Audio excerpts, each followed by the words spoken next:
ನಾನು ಶಿಲ್ಪಾ ಗೌಡ. ಅಲ್ಲಿ ಅಕ್ರಮ ಆಗುತ್ತೆ, ಇಲ್ಲಿ ಅಕ್ರಮ ಆಗುತ್ತೆ, ಅವರು ಅಕ್ರಮ ಮಾಡಿದ್ರು, ಇವ್ರು ಅಕ್ರಮ ಮಾಡಿದ್ರು ಅಂತ ಡೈಲಿ ಸುದ್ದಿನ ನಮ್ಮ BTV ಮಾಡುತ್ತೆ. ನೀವು ಸಹ ಅದೇ ಅಕ್ರಮದ ಸುದ್ದಿಯನ್ನ ಡೈಲಿ ನೋಡ್ತೀರಾ. ಆದರೆ ಇಲ್ಲಿ ನೋಡ್ರಿ, ಇಲ್ಲಿ IAS ಆಫೀಸರೇ ಅಕ್ರಮ ಮಾಡೋದಾ? ಅಬಾಬಾಬಾಬಾಬಾಬಾ, ಅದು ಮಹಿಳಾ IAS ಆಫೀಸರ್ ಕಣ್ರಿ. ಯಾರಂತ ಅನ್ಕೊಂಡ್ರಿ ನೀವು? ಯೋಚನೆ ಮಾಡಿದವ್ರೆ ಕಣ್ರಿ. ಅವರು ಬೇರೆ ಯಾರು ಅಲ್ಲ, the great IAS officer Rohini Sindhuri. ಅಯ್ಯೋ ದೇವ್ರೆ, ಈ ರೋಹಿಣಿ ಸಿಂಧೂರಿ ಅಕ್ರಮ ಕೇಳಿದ್ರೆ ಖಂಡಿತವಾಗ್ಲೂ ನೀವು ಶಾಕ್ ಆಗ್ತೀರಾ. ರೋಹಿಣಿ ಸಿಂಧೂರಿ ಮೈಸೂರು DC ಆದಾಗ ಬಟ್ಟೆ ಬ್ಯಾಗ್ಗಳನ್ನ ಖರೀದಿ ಪ್ರಕ್ರಿಯೆಯಲ್ಲಿ ಕೋಟ್ಯಾಂತರ ರೂಪಾಯಿ ವಂಚಿಸಿದ್ದಾರೆ. ಚಿಲ್ಲರೆ ಮಾರುಕಟ್ಟೆಯಲ್ಲಿ ಪ್ರತಿ ಬ್ಯಾಗಿಗೆ 13 ರೂಪಾಯಿ ಇದೆ. ಆದರೆ ಈ IAS ಆಫೀಸರ್ ರೋಹಿಣಿ ಸಿಂಧೂರಿ ಅದೇ ಬ್ಯಾಗಿಗೆ 52 ರೂಪಾಯಿ ಕೊಟ್ಟು ಖರೀದಿಸಿದ್ದಾರೆ.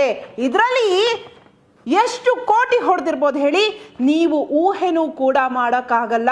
ಯಾಕಂದ್ರೆ ಇದೇ ರೋಹಿಣಿ ಸಿಂಧೂರಿ ಮಾಡಿರುವಂತಹ ಅಕ್ರಮ 7,65,15,816 ರೂಪಾಯಿ ಅಕ್ರಮ ಮಾಡಿದ್ದು ಸರ್ಕಾರದ ಬೊಕ್ಕಸವನ್ನ ಖಾಲಿ ಮಾಡಿದ್ದಾರೆ. ಮೋಸ್ಟ್ಲಿ IAS ಇತಿಹಾಸದಲ್ಲೇ ಫಾರ್ ದಿ ಫಸ್ಟ್ ಟೈಮ್ ಮಹಿಳಾ IAS ಆಫೀಸರ್ ರೋಹಿಣಿ ಸಿಂಧೂರಿ ಕೋಟಿ ಅಕ್ರಮ ಮಾಡಿರೋದು. IAS ಆಫೀಸರ್ ರೋಹಿಣಿ ಸಿಂಧೂರಿ ಮಾಡಿರೋ ಅಕ್ರಮದ ವಿರುದ್ಧ ತಿರುಗಿ ಬಿದ್ದಂತಹ ಮೈಸೂರಿನ ವಕೀಲ NR ರವಿಚಂದ್ರೇಗೌಡ ಹೈಕೋರ್ಟ್ಗೆ ಅರ್ಜಿಯನ್ನ ಸಲ್ಲಿಸಿದ್ರು. ಹಾಗಾದ್ರೆ ಲಾಯರ್ NR ರವಿಚಂದ್ರೇಗೌಡ ರೋಹಿಣಿ ಸಿಂಧೂರಿ ಅಕ್ರಮದ ಬಗ್ಗೆ ಏನ್ ಹೇಳಿದ್ರು ನೀವೇ ನೋಡಿ. ಸ್ಥಳೀಯ ಸಂಸ್ಥೆಗಳಿಗೆ ತಮಗೆ ಏನ್ ಬೇಕು ಪೂರ್ಣ ಪ್ರಮಾಣದ ಅಧಿಕಾರ ಸ್ಥಳೀಯ ಸಂಸ್ಥೆಗಳಿಗೆ.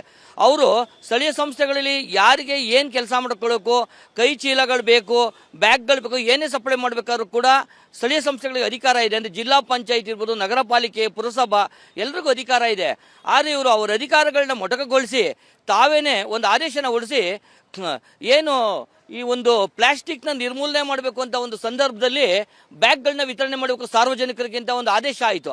ಆ ಆದೇಶನೇ ಅವರು ದುರುಪಯೋಗ ಪಡಿಸ್ಕೊಂಡು ಏನು ಮಾಡ್ತಾರೆ, ಕರ್ನಾಟಕ ಕೈಮಗ್ಗದ ಅಧಿಕಾರಿಗಳ ಜೊತೆಗೆ ಶಾಮೀಲಾಗಿ ಸುಮಾರು 7.5 ಕೋಟಿ ರೂಪಾಯಿ ಬ್ಯಾಗ್ನ ಅವ್ಯವಹಾರ ನಡೆಸ್ತಾರೆ.